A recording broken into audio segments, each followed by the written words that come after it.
Jenderal Soeharto pernah marah-marah atas kepindahannya ke Mencakra itu. Karena ia akan ditarik sebagai pasukan Kostrad di bawah pimpinan beliau.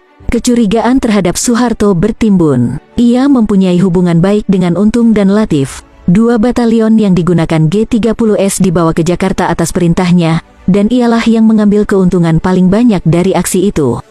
Bagi Werdeim, kenyataan-kenyataan ini menunjukkan bahwa Soeharto adalah salah seorang di antara dalang-dalang G30S.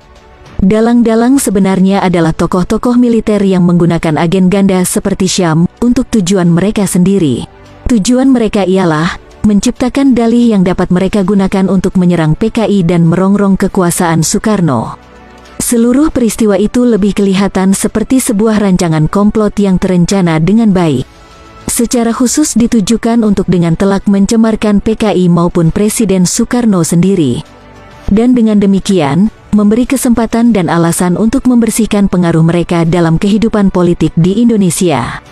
Gerakan tanggal 30 September kelihatan begitu semrawut dan sia-sia, karena merupakan operasi gadungan yang memang dibuat untuk dipatahkan dengan mudah.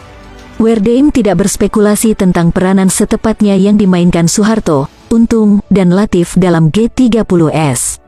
Alur kisah Werdeim secara tidak langsung menyatakan bahwa Soeharto, bagaimanapun juga, bersekongkol dengan teman-temannya dalam mengorganisasikan G30S. Barangkali Soeharto memprakarsai G30S, menempatkan dua teman lamanya dan Syam dalam kepemimpinan, lalu mengkhianati mereka.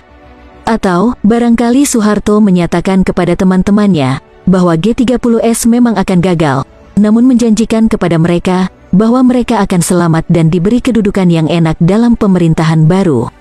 Walaupun penyelesaian Werdeim atas teka-teki G30S ini cukup anggun, menjelaskan beberapa kejanggalan dengan penuturan yang ajak, ia harus menghadapi sejumlah keberatan yang mencolok. Pertama, penjelasannya tampak mustahil. Dalam skenario Werdeim, Soeharto menjadi seorang tokoh jenius yang adi manusia. Segala sesuatu berjalan menurut rencananya. G30S tidak sekadar melibatkan PKI dan runtuh dengan cepat, ia juga membuka jalan bagi Soeharto untuk menjadi Panglima Angkatan Darat. Perwira atasan Soeharto, yaitu Yani, dan sebagian besar kawan-kawan dan lawan-lawannya, dibersihkannya dalam sekali tebas. Sukar dipercaya bahwa Soeharto dapat menjadi sedemikian pintar dalam menyusun aksi klandestin yang secara sangat sempurna bermanfaat baginya. Soeharto tidak mempunyai reputasi sebagai pengatur siasat yang luar biasa pandai. Kedua, jika Soeharto bekerja dengan jenderal-jenderal lain di dalam apa yang Werdeim sebut sebagai konspirasi para jenderal untuk mengorganisasi G30S, agaknya tidak mungkin mereka akan merancang sebuah rencana yang menghendaki pembunuhan terhadap 7 jenderal lainnya. Jika tujuannya ialah dalih untuk mengganyang PKI dan membawa Angkatan Darat ke panggung kekuasaan negara, mengapa dalam prosesnya mereka bersedia dengan serius mengacaukan Angkatan Darat?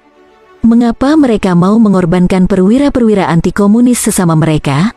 Werdeim menyadari satu soal yang jelas, bahwa tidak mungkin staf umum Yani yang mengorganisasi G30S, karena begitu banyak di kalangan mereka yang menjadi korban. Jenderal-jenderal lain mana yang mungkin bersekongkol untuk mengorganisasi G30S?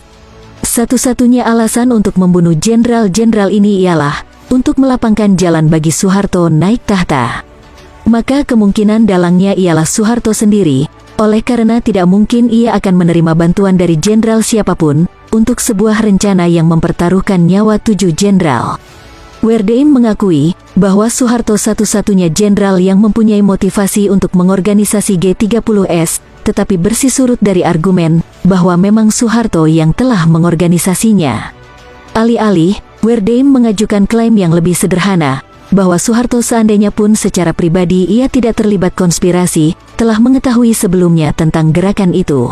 Bagi Werdeim, kesalahan Soeharto, setidak-tidaknya, terletak pada kenyataan, bahwa ia tidak memberitahu perwira-perwira atasannya, tentang adanya rencana komplot tersebut. Ini merupakan pernyataan yang jauh lebih lunak ketimbang pernyataan, bahwa sejumlah perwira militer pro-Soeharto telah menggunakan Syam sebagai agen ganda, untuk menciptakan kup palsu.